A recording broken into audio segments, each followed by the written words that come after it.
Hello dears, welcome to my kitchen. तो आज मेरे किचन में बना रही हूँ एक अमेजिंग डिश नॉट अमेजिंग। एक बड़ा मुँह वाला हंडी रख दी है, जल्दी से कम आंच करके एकदम सिम करके गैस जलाए हैं। उस पर हंडी में हम एक जाली रख दिए हैं। तो जाली रखते ही आपको समझ में आ गया होगा कि ये बन रहा है केक। जी हाँ, तो आज हम बना रहे हैं मावा केक। तो मावा केक के लिए जो इंग्रेडिएंट्स चाहिए, चलिए उसको देखते हैं। तो एक आप नापने का कोई भी कप ले लो या फिर कटोरी या फिर गिलास, उसी से सारा चीज़ नापेंगे। तो ये जो चीनी है ये हम डाले हैं, एक भर के कप नहीं डाले क्योंकि मुझे कम मीठा चाहिए था, क्योंकि अपने घर में बना रहे हैं तो स्वाद ही मेरे अनुसार होना चाहिए, तो मुझे मीठा उतना नहीं चाहिए। ठीक है, अब उसी से 1/3 डाले हैं मिल्क पाउडर। और फिर हमारे घर में, आपके सबके घर में ही होता है कस्टर्ड पाउडर, अगर ना हो तो उसमें वनीला एसेंस आप डाल सकते हो। ठीक है, स्किप कर देना। और फिर उसमें नाप करके हाफ कप डालेंगे रिफ़ाइन ऑयल।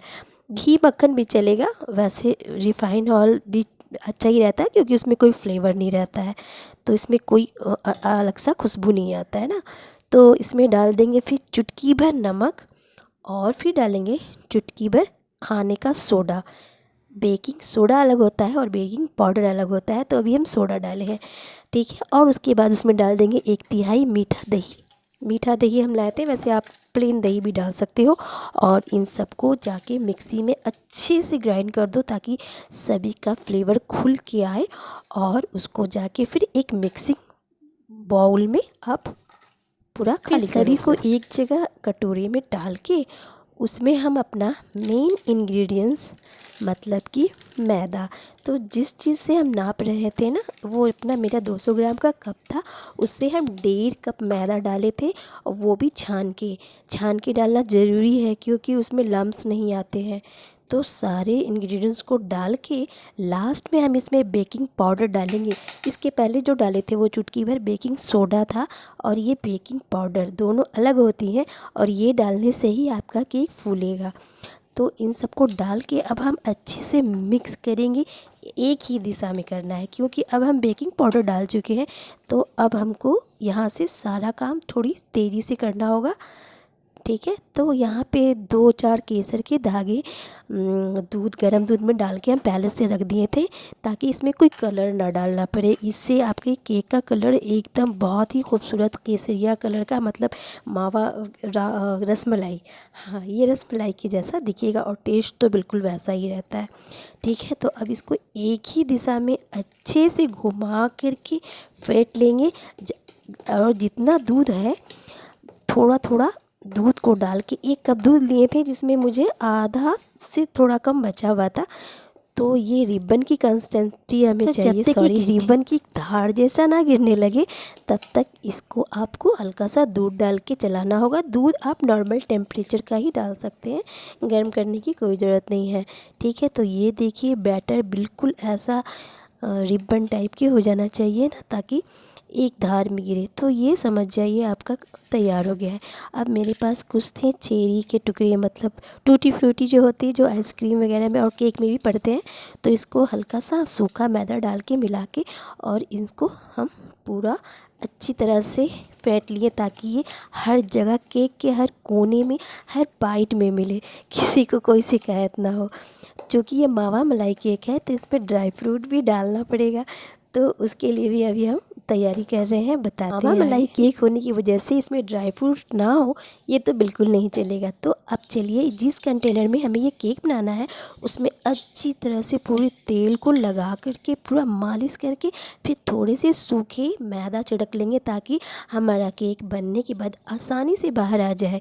ऐसे करने से हमें बटर पेपर की ज़रूरत नहीं पड़ती है, और बटर पेपर अक्सर हर घर में तो अवेलेबल होता नहीं है। तो इस तरह से आप करोगे तो आपका केक आसानी से पकने के बाद बाहर आ जाएगा। ठीक है, और भी लास्ट में हम थोड़ा सा ड्राई फ्रूट्स जो है, थोड़ा सा काजू बादाम और पिस्ता के जो हमने कतरन काट के रखा हुआ है, वो हम छिड़क डाल दे रहे हैं लास्ट में, ताकि लास्ट में खाने वाले को भी कोई शिकायत ना हो। ठीक है, तो अब सारे बैटर को अपने इस डिश में, जिसमें हमको बेक करना है, बेक नहीं करना है, हम तो घर में अपने हंडी में बना रहे हैं, वो जो चढ़ा हुआ है गैस पे है ना, तो उसको अच्छी तरह से टैप करके उसके सारे एयर बबल्स निकाल देंगे। और ये जो फिर ड्राई फ्रूट काट के रखे हुए हैं, चूँकि ये रस मलाई मावा केक, अब जो भी बोल लो, मेरे पास कोई इसका नाम नहीं है, तो ऐसे मावा केक इसको बोलेंगे। तो इसको अच्छी तरह से हर पूरा ऊपर में डेकोरेट कर देंगे। और चूँकि मुझे ड्राई फ्रूट पसंद है, आपने मेरे लगभग हर डिश में भर भर के मैं डालती हूँ, ऐसा आपने देखा है ड्राई फ्रूट। तो ड्राई फ्रूट डालना बिल्कुल ऑप्शनल है, अगर आपको पसंद हो या फिर अवेलेबल हो तो ही डालो, नहीं तो वरना स्किप करो, ठीक है।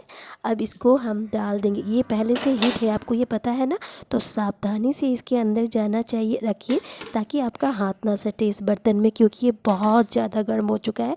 अब तक इस तैयारी बिल्कुल सावधानी से इसके अंदर डाल देंगे।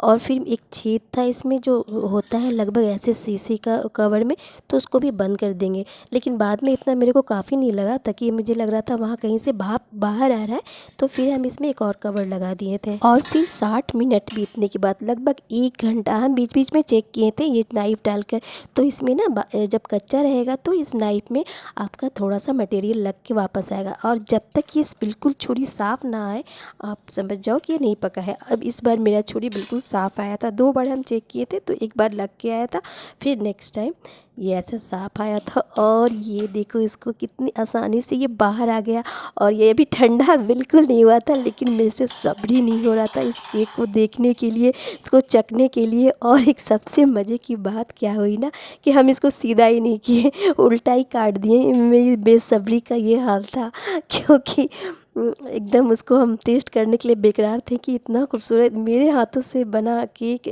उसको जल्दी से ट्राई करना है। और ये देखो कितना फ्लफ़ी था, कितना सॉफ्ट, कितना नरम।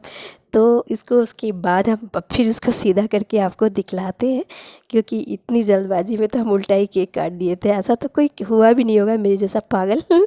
तो ये देखो कितना सुंदर लग रहा है, देखो कितना खूबसूरत दिख रहा है ये केक। और आप इस केक को ज़रूर ट्राई करना, बिल्कुल आसान है, बहुत आसान है, बिल्कुल मत डरना कि कैसा बनेगा।